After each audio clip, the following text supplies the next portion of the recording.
It's been 3 years since I first rode a Tiger 900, and since then I've ridden almost all adventure motorcycles, including the entire flagship class of 1200s.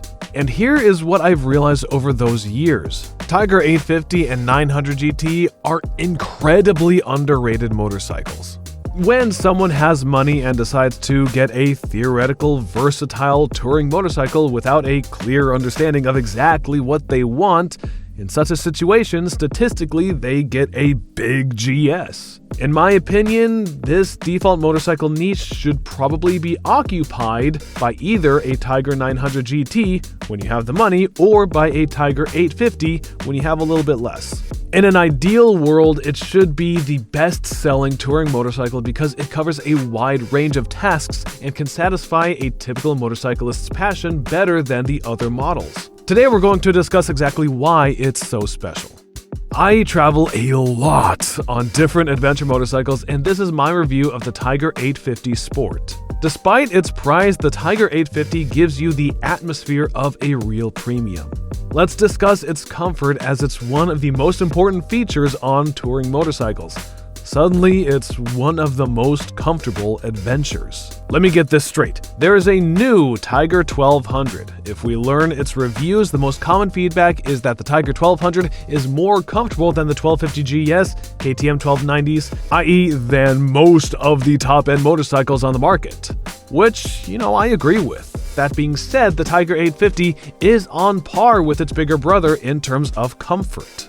I rode them at the same time, so I'm not confusing anything here. It has similar relaxed ergonomics. Even if you're tall and even if you're riding 2-up, the seat feels as good and premium as on the 1200. It has smoother vibrations than the Tiger 1200 and 1250 GS and the KTM. Besides, the Tiger 1200 has a wider windscreen. The wind flow is directed right into the eye area, while on the screen on the 850 removes the wind from the eyes more effectively. The only thing I have to admit here is that there's no cruise control on the Tiger 850, which I believe is also a comfort feature. Only the Tiger 900 has cruise control to avoid internal model competition. So only Ducati might compete with the Tiger 850 in terms of comfort. All the other midsize bikes are not even comparable. Stock Ducati version is pricier, and its engine is not everyone's cup of tea though. In short, for less money, you get a top-level motorcycle, but coupled with limitations, such as a lack of some options. My biggest worry was about the suspension. The Tiger 900 GT suspension is just divine. It is a benchmark for midsize crossover. It both doesn't jiggle on corners, while it swallows bumps perfectly. The balance is superb. And it's electronically adjustable if you get the GT Pro version. So it's like magic. This level of suspension is just not achievable in the midsize class. The only ones that might get it are full-sized crossovers for more than 20,000 euros. And even if their suspensions are not better, they're just not worse. The Tiger 850 doesn't have any adjustments on the fork, and only one preload adjustment on the shock absorber. So on the one hand, there is a lack of bottomless range of suspension tuning options, but when you consider that the vast majority of people never fine-tune their suspensions, it's not much of a drawback for most riders. The factory tune-up is decent. You feel like you're riding an expensive, decent suspension. The only thing is that it's customized for somebody else. Not the best fit for pedants, but it's still really good. It works smooth and balanced on big bumps, but when you keep your medium tempo and brake hard to enter a hairpin, it doesn't compress all at once, worsening the handling. You feel a smooth compression and rebound without sharp jerks, maintaining a sense of control.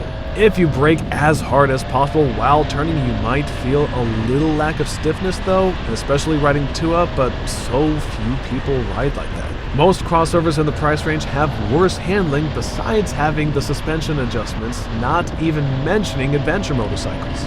Most of the tests I rode tight twisties of Alps on the weekends, when the roads are crowded with motorcycles. And here's a curious fact. I wasn't passed by anyone once that entire time. while I have been passing GSs, KTMs, and Multistradas. Sometimes I even scratch my foot pegs, and I wouldn't ride like that if I wasn't totally satisfied with the suspension, tires, or brakes. Even more, when I rode it that month, the only times the others passed me was in cities. While there are more than enough riders in Southern and Western Europe, it doesn't mean I'm a racer though. I usually ride chilly. I'm trying to say that the vast majority of people travel on motorcycles on unfamiliar roads and also do it chilly.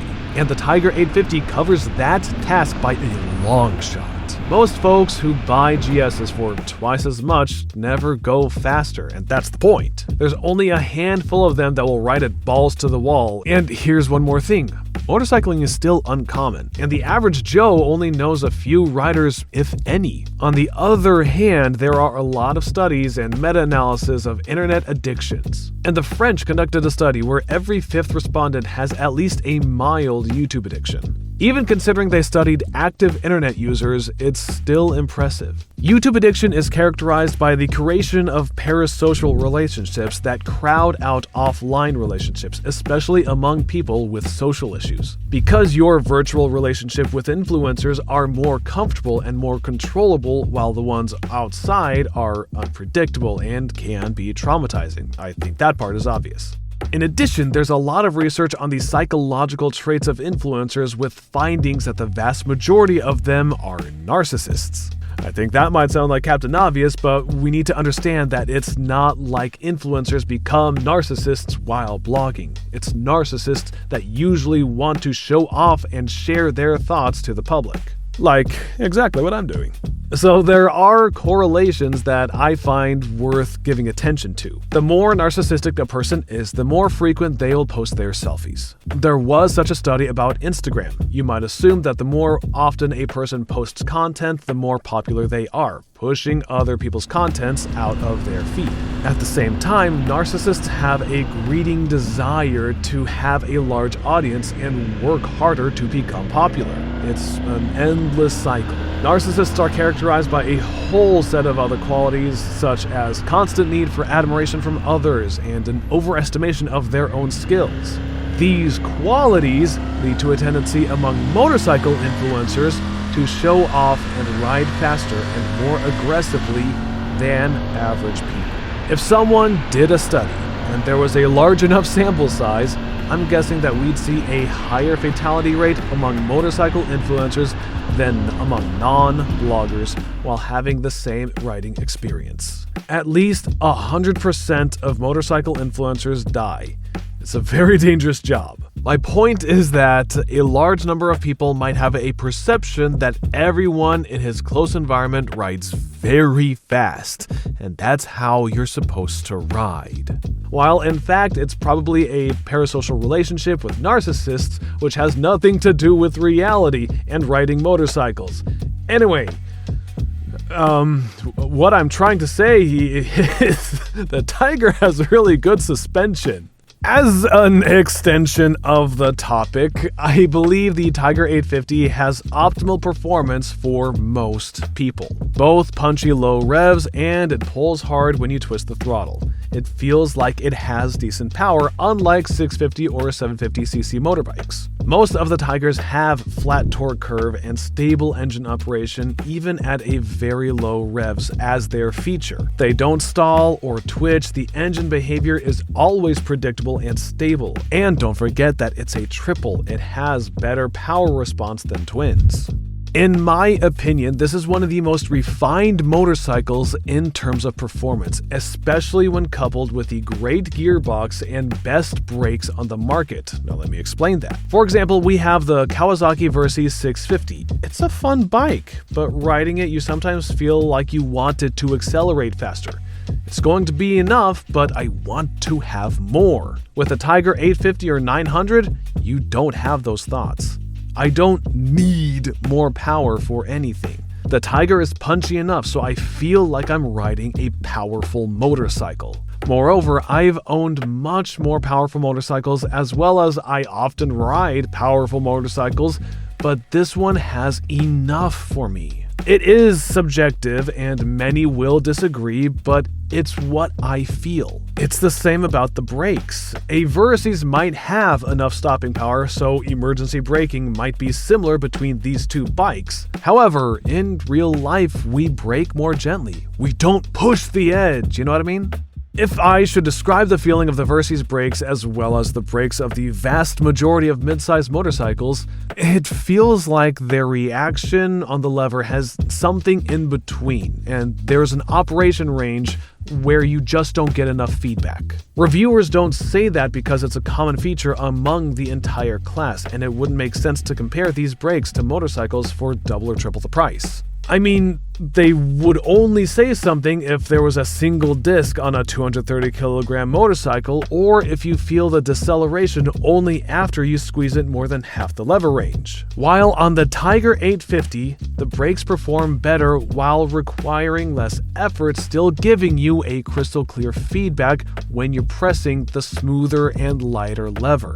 As a result, you can trust these brakes much more. Thanks to its accuracy, you don't have to leave an extra 10 meters spare for each turn, because you have a clear understanding of how the bike is going to decelerate, and it makes trail braking much more enjoyable. The excellent brakes encourage you to ride like that. In short, having the same level of safety feeling, you're faster on a Tiger. Gearboxes are also nice on the Tiger 850-900 lineup. Unfortunately, there was no quick shifter on my 850 test model, although it is available as an option. The Tiger 900 or 1200 have one of the finest quick shifter implementations. I said one of the finest because 4-cylinder engines exist and sometimes they have smoother gearboxes. The Triumph's quick shifter feature is that it doesn't try to be the fastest on shifts. It's not lightning fast and sporty, and you'll notice its hesitation. But the increased lag time is spent on making shifts smoother to avoid jumpiness. As a result, there's almost no difference on how soon you're shifting gears. It just doesn't kick. Usually you're almost ready to feel the kick when you're using a quick shifter, but with a Tiger, you can just relax. And it hasn't changed in the 3 years since the Tiger 900 was released. There are still very few bikes that can shift so elegantly at any speeds. Having ridden a Tiger 800 after bikes like the Versys 650, V-Strom 650, 750 GS, Transalp, and so on, it's likely you wish to change the motorcycle because the Tiger is at the next level. While if you rode the Tiger 850 and then you try to ride a 1250 GS or a KTM 1290, you might be attracted only to their crazy acceleration. And I mean that. This is the case where more is not necessarily better.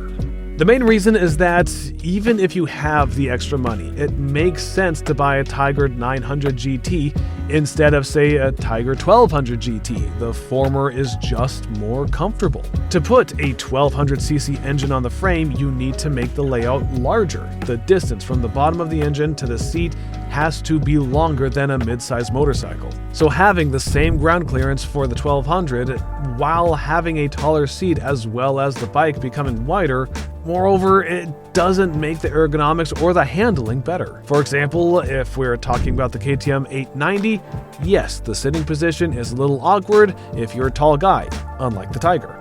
If you compare the triangle of grip seat pegs on the Tiger 1200 GT and the 900 DT or the 850 Sport, they're almost identical. The foot pegs on the 1200 are literally a centimeter lower, but on the midsize class, the foot pegs are a couple centimeters forward. Trust me, I'm a tall man and I am more than comfortable riding on a Tiger 850 or a 900 all day long. I wouldn't move the foot pegs or the handlebars anywhere. Speaking of ergonomics, I had complaints for the Tiger 900 Rally because of its plastic pads pushing against your knees. But even there, they have been removed since 2024. The second factor why the Tiger 850 is more comfortable is its weight. The actual generation of 1200cc adventure motorcycles has been lightened, but it's still more than 20 kilos or 44 pounds heavier, while also having a taller center of mass. As a result, the Tiger 850 and 900 feel like dramatically lighter bikes and more agile motorcycles. This is an advantage when you ride curves or cities, and especially dirt or gravel. The Tiger 850 is not afraid to ride a narrow trail because you're not going to drop it there, thanks to the fact that it's so light and has a low seat height. As well as the bike is easy to pull it back and turn it on a dime. The shorter and slimmer you are, the better the Tiger 850 will fit you. So hearing advices to buy a 1250 GS Adventure one again, remember that the Tiger is around 3 inches lower in seat height, and you have similar specs while feeling like it's about 75 pounds or 35 kilos lighter. I'm not sure why Triumph divided the Tiger lineup so roughly into a road and off-road version. The older Tiger 1200 had a great option spec'd with a 19-inch spoked wheel, but these days neither the 900 GT or 1200 GT has spokes available, even as an extra. In my opinion, it's a missed opportunity, because having such a good suspension, they could make a motorcycle even more capable. But it's not that bad. The Tiger 850 is still enough to tour dirt roads, having comfort, unless you like to jump. This is the road that the Honda Transalp is named after. There is a point just being behind that was put as a location mark on the old Transalp fairings. And here, I'm riding it downhill, having my engine off because I'm running out of gas. It's a good time to talk about fuel consumption. The range is pretty good on the Tiger, considering it's a triple. The official claim for the entire lineup was 5.2 liters per 100 kilometers. I've ridden multiple Tiger 900s on different trips, and I might achieve that number only on freeways. In all other cases, the consumption was below 5 liters per 100 kilometers. The 850 did about 4.9, riding twisties pretty hard. These motorcycles can easily reach 400 kilometers of range. I once took a 900 Rally for a ride. The average consumption was 4.5 liters, which was expected. Thanks to the Rally's softer suspension, so you ride it in mountains, you usually ride it smoother. If we compare the triples to their twin competitors, the latter on average consume about half a liter less. I thought this difference would be about a liter. However, in 2024, the Tiger 900 lineup gets a new engine, with higher compression ratio as all the manufacturers except Honda do nowadays. So having different pistons in the bike has increased torque and power, as well as claimed consumption will go down for another half liter, which is awesome. While the Tiger 850 will be left unchanged as there will be no updates. So here I am, rolling in neutral, not because the Tiger has an issue, but because the gas stations are not that common in the Alps. A road was blocked, so I had to ride a detour for an hour and a half, and the bike displayed that it has 20 kilometers of range while I was 30 to the nearest gas station. And that might seem alright, except Google says that the gas station closes early in the evening, so here I am trying to save as much petrol to reach the next gas station, because you never know. A fly in the ointment here is the vibrations. I often felt like I wanted to ride in higher gears just to compensate for it. It's not that strong. Even after a 14 hours ride, my hands were fine, but the vibrations are still present. When a motorcycle is so good, you want it to be smoother.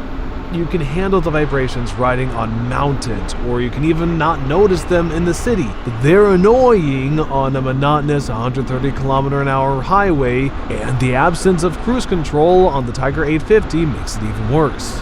I'm sure this buzziness can be dampened with anti-vibration spacers, handlebar weights, or softer grip covers. Without it, you're definitely going to be feeling the annoyance at around 5,000 RPM, and this is the only significant con of the motorcycle, in my opinion, but the only one. Even the reliability was proved fine for these 3 years. It's not a pig on a poke. The 2024 Tiger 900 is going to get handlebar dampers, so I'm sure we can forget the vibration complaint. The Tiger 850 owners will still suffer, but as I said, it can be fixed. If you want a premium motorcycle for cheap, you might have to wrench it a little. And of course, it's better to be rich and buy the luxury Tiger 900 GT Pro. However, if you can't afford it, the next best option is the 850 Sport.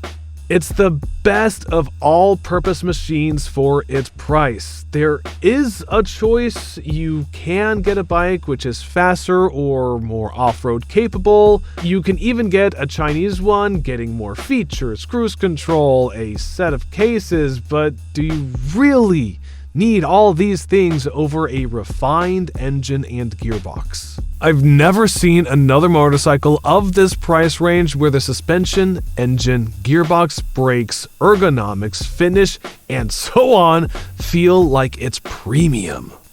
And lastly, I want to say that many people ask me for advice when choosing a motorcycle. I try to identify the person's needs, and it's very uncommon when they say they need the fastest or most off-road capable machines. I said it for 100 times, and I will say it again. You don't need to consider only 21-inch wheelers with a long travel suspension if you need a motorcycle for comfortable riding on bad pavement and, as they say, getting off the asphalt. It's true that cheap crossovers often lack suspension comfort having the same travel, so it makes sense to get a touring enduro for touring. But the Tiger 850 or the 1200cc crossovers handle broken pavement and occasional dirt roads that you find while touring with no effort. But talking about riding streets, Africa Twin, Desert X, and even the Tiger 1200 Rally are not even comparable.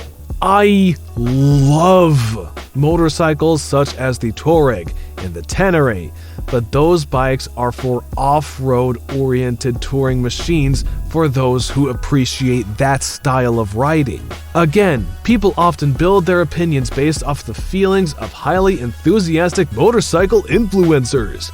But most of the riders just don't need these hardcore machines. To feel the full potential of a bike like the Tenere, much less the Africa Twin, you need to work very hard. Those are more competitive rather than touring motorcycles. It's not a matter of a 3-day learning course. To jump on mountains with these heavy bicycles, you need to ride thousands of miles off-road.